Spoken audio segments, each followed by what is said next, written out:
Dans cet exercice, on se place dans une banlieue imaginaire, Cantalouette, avec des personnages de BD bien connus.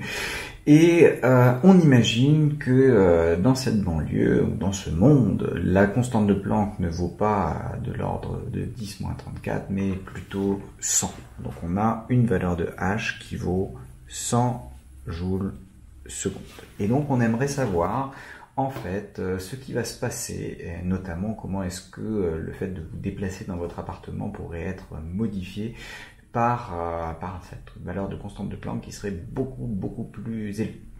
Alors déjà, on peut essayer de calculer la longueur d'onde de Monsieur Robert Bidochon qui permet de faire qui est l'acteur dans cet exercice. Donc on vous dit qu'il a une masse de 90 kg, on veut calculer la longueur d'onde sous forme H sur P, là, à 1,1 m par seconde, il n'est pas relativiste, donc tout va bien.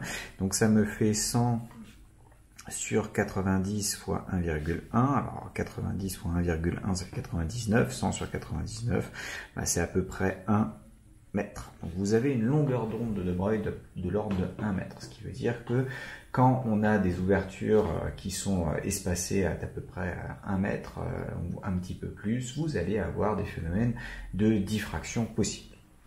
Donc ça, c'est simplement application numérique avec les données de l'énoncé. Ensuite, on vous dit que Robert est installé dans un fauteuil avec une marge de mouvement de 10 cm. Ça veut dire que on a une incertitude sur sa position de l'ordre de 10 cm. Et la question qu'on se pose, c'est est-ce qu'il est tranquillement assis dans son fauteuil ou au contraire, est-ce qu'il y a une certaine incertitude sur sa vitesse? S'il est tranquillement assis, il devrait avoir une vitesse nulle. Essayons de voir à quoi ça correspond, puisqu'on va avoir Heisenberg qui me dit que delta x fois delta p, selon x, va être inférieur ou égal à h bar sur 2. Donc, alors on va prendre ça en ordre de grandeur.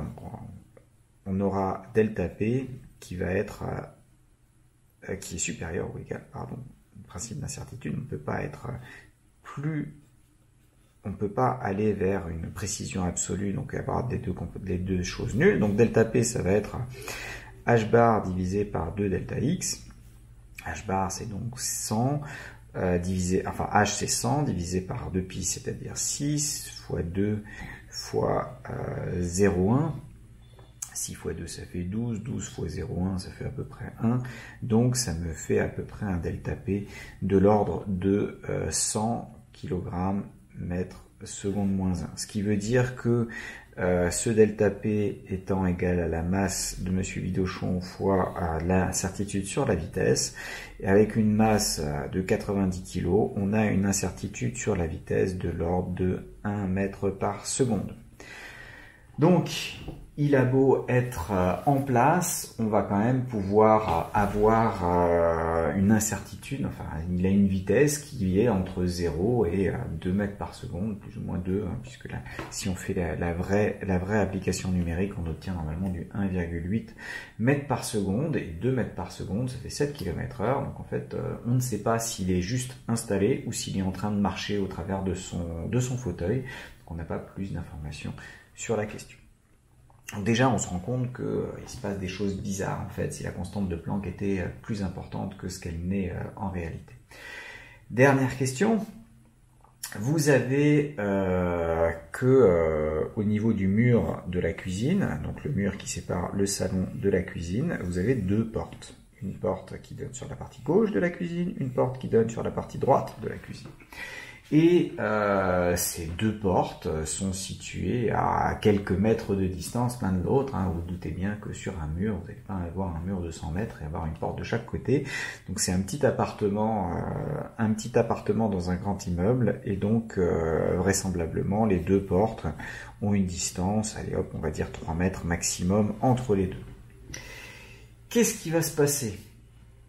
si Monsieur Bidochon se déplace pour passer au travers d'une porte. Si personne ne le regarde, tant que sa femme ne se retourne pas, il va passer au travers d'une porte, mais il va aussi passer au travers de l'autre porte, puisqu'il a une longueur d'onde dont l'ordre de grandeur est du même ordre, enfin, dont la valeur est du même ordre de grandeur que la distance entre les deux portes. Il va donc y avoir interférence. Et au moment où Madame Bidochon va se retourner pour voir son mari qui arrive, elle va réduire son paquet d'ondes, elle va faire une mesure pour savoir où se trouve son mari, et celui-ci aura une probabilité plus importante d'être là, et puis avec tout un réseau d'interférences. Donc en fait, à l'intérieur de la cuisine, il y a des endroits auxquels il sera vraisemblablement, et puis il y a des endroits auxquels il sera avec une probabilité quasiment nulle. Donc elle peut déjà en fait placer une assiette à certains endroits, là où la probabilité est la plus importante, parce que il va pouvoir atterrir sur chacun de ces endroits-là, l'interfrange étant vraisemblablement du même ordre de grandeur aussi, donc à chaque fois à quelques à peu près 1 mètre d'intervalle. Bien sûr, on n'est pas ici à l'infini, il faudrait faire un vrai calcul interférométrique, mais au moment du passage, Monsieur Bidochon va interférer avec lui. Bien sûr, ça semble totalement bizarre, biscornu, mais c'est tout simplement parce que dans la vraie vie, la constante de Planck a une valeur qui est beaucoup plus faible, 10 puissance 36 fois plus faible. Donc c'est normal que l'on n'ait pas l'habitude de travailler avec ces choses-là.